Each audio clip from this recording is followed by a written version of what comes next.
Oh là là, est-ce qu'elle est passée Salomé? Mais elle est là, qu'est-ce que tu faisais? J'étais en train de créer un nouveau prototype, une canette minuscule.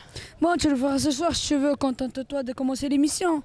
Bienvenue dans l'émission 3, Amore Bieta et Tchano Bayonne. Pour le sommaire du jour, on prend la direction du Kazakhstan avec Alexei Lyunchenko, interviewé par Amina. Et de ce côté, on va à Barbara, en train d'interviewer Alberto Contador, un ancien cycliste et journaliste de l'Eurosport. Pour la femme du jour, on va voir Marie-Belle, qui travaille à l'association Aldaïka. Et comme toujours, Dédé pour l'étape du jour. Bonne émission! Viens avec nous pour un tour, c'est Media Pichou qui t'ambiance. Suis-nous à travers nos parcours à chaque étape du Tour de France.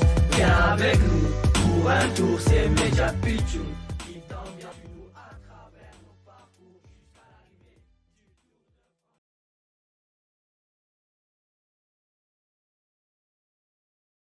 France. Bonjour Dédé! Bonjour, comment ça va? Ça va et toi? Ouais, ça va bien.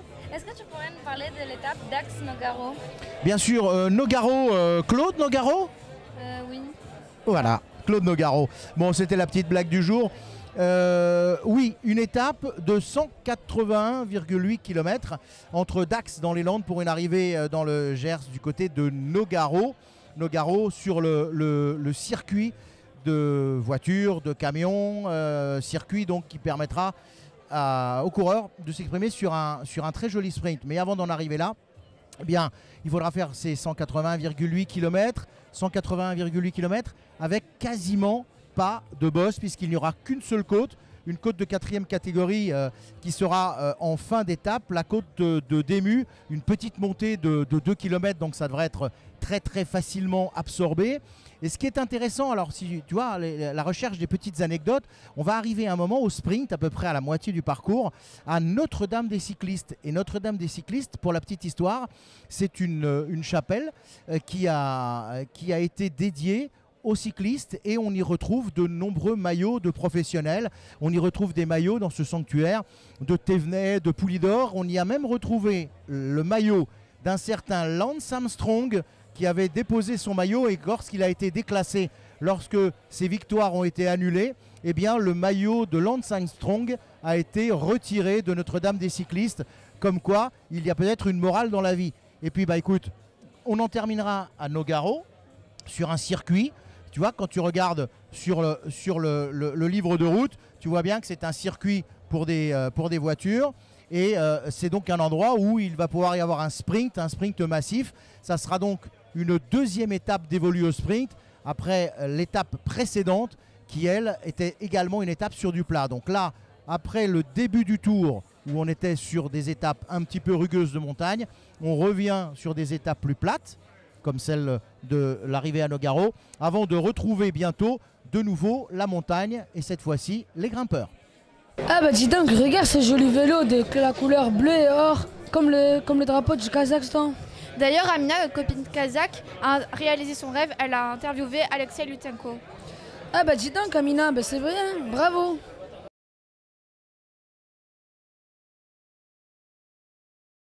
Bonjour, comment allez-vous? Bonjour, tout va bien.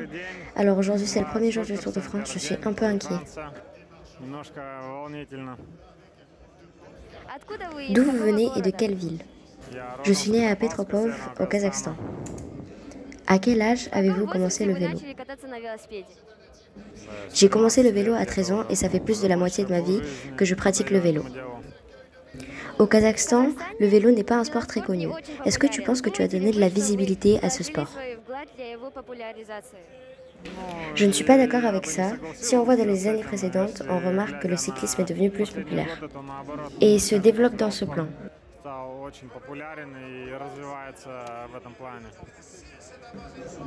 Est-ce que tu as une anecdote d'enfant au Kazakhstan qui se serait mis au vélo grâce à toi?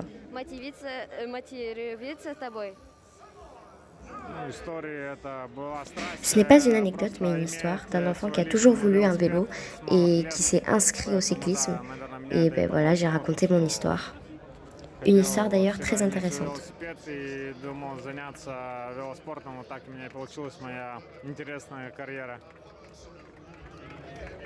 Quel est ton but quand tu roules? Est-ce que c'est de gagner, prendre du plaisir ou profiter du paysage?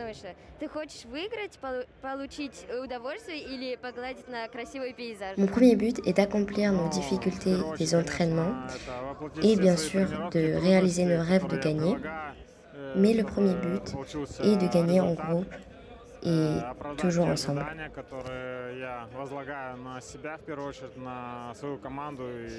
Quel avenir vois-tu pour le vélo au Kazakhstan? Comme je l'ai dit au début, tous les ans, le cyclisme devient de plus en plus connu au Kazakhstan. Et j'espère qu'au futur, il y aurait plus de cyclistes kazakhs qui vont pouvoir être au Tour de France.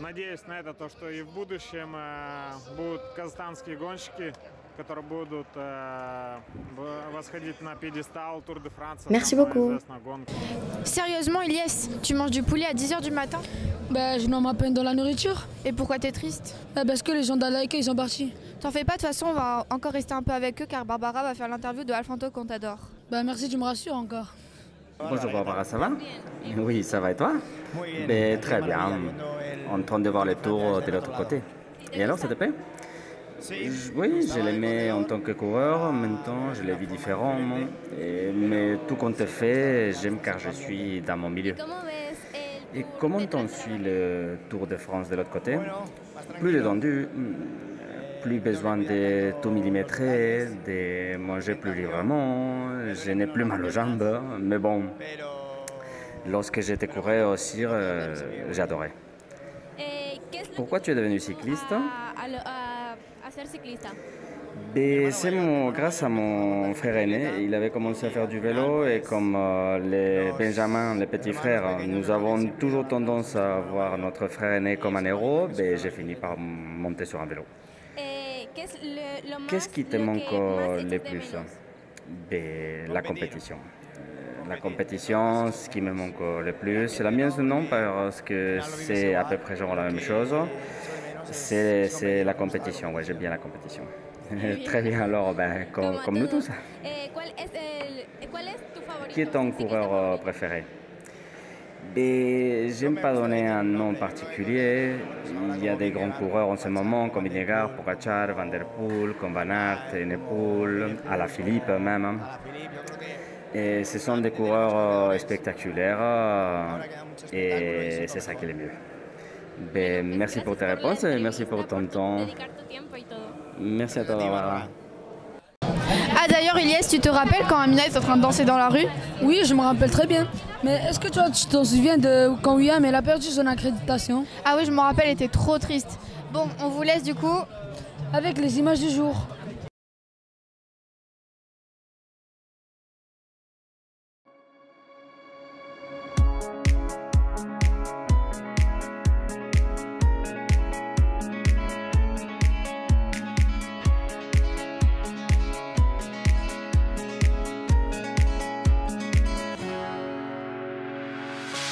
The sun lays so brightly up in the summer sky.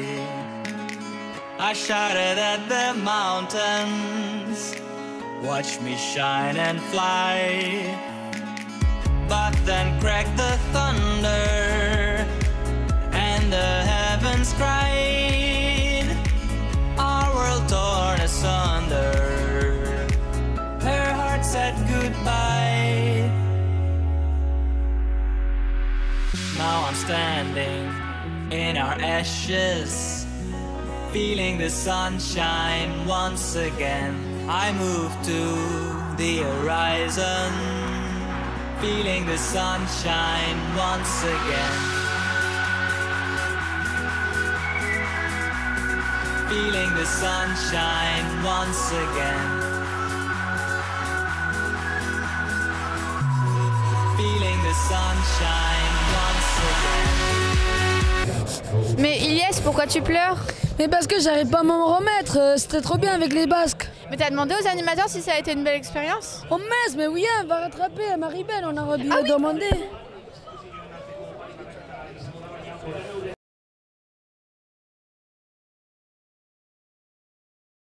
Attends Maribel, t'allais quand même pas partir sans nous dire comment s'est passé ton Tour de France, est-ce que ça t'a plu? J'ai beaucoup aimé, c'était vraiment une expérience géniale. C'est vrai que c'était assez intense et que je suis assez fatiguée, mais j'ai beaucoup appris et franchement c'était génial. Quel souvenir tu vas garder de cette expérience avec tes jeunes? Oula, vraiment beaucoup de souvenirs. Déjà vivre cette partie de la course qu'on voit à la télé mais qu'on ne vit pas en vrai.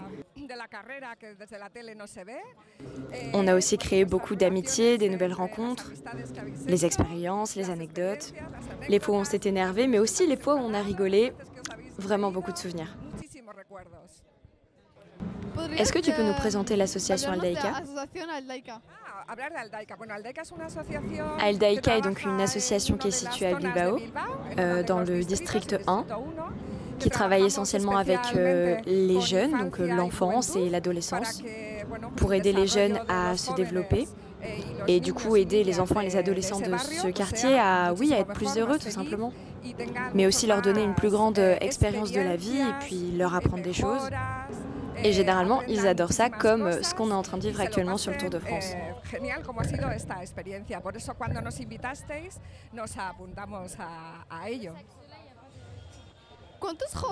Combien de jeunes vous encadrez?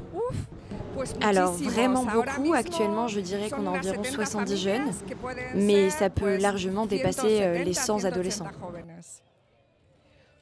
Comment tu es arrivée là et est-ce que ça te plaît? Je suis arrivée là-bas il y a 30 ans, j'étudiais justement la pédagogie. Et puis j'étais très intéressée de collaborer dans les activités qui étaient menées dans mon quartier et surtout auprès des jeunes. J'ai décidé de continuer à étudier et puis j'ai rencontré des personnes que vous connaissez comme Fran, Itzia et puis d'autres camarades. Et puis ensuite on a décidé de monter cette association. Et puis ça fait 30 ans que ça dure parce que tout simplement je crois en l'éducation et puis surtout dans celle des enfants et des adolescents. Après le Tour de France, est-ce que vous avez d'autres projets de prévus? Oui, on en a. Alors, de ce niveau, non. Mais on a quelques petites nouveautés. Après, le principal, c'est de maintenir ceux qui sont déjà en cours. Et avec le Covid, etc., ces derniers temps, ça a été assez difficile de le faire. Mais oui, effectivement, on a des projets qui vont arriver, et notamment en lien avec l'école, pour que les écoles aient une meilleure implication dans le quartier.